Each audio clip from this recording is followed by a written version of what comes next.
Long, long ago, when the world was still young and magic filled the air, frogs were quite different from how we know them today.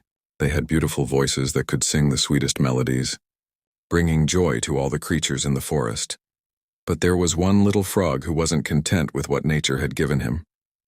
You see, this frog spent his days watching the lizards gracefully glide through the grass, their long, elegant tails swaying behind them like dancers in the wind. Oh, how he envied those tails. He would sit for hours by the pond, staring at his reflection, imagining how magnificent he would look with a tail just like theirs. One misty morning, while the frog was croaking his usual sad song about wanting a tail, an old witch who lived in the hollow of a nearby tree heard him. She appeared before him and made an offer that would change everything.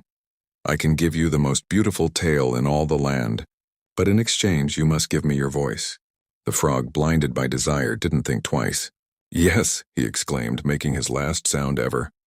With a wave of her crooked wand, the witch gave him a magnificent tail, more splendid than any lizard's. But she took his voice away, just as promised. At first, the frog was overjoyed. He spent his days showing off his new tail, prancing around the pond. But soon he realized something was terribly wrong.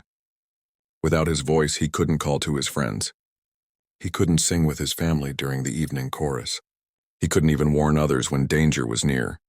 And then, as if nature itself was teaching him a lesson, something strange began to happen.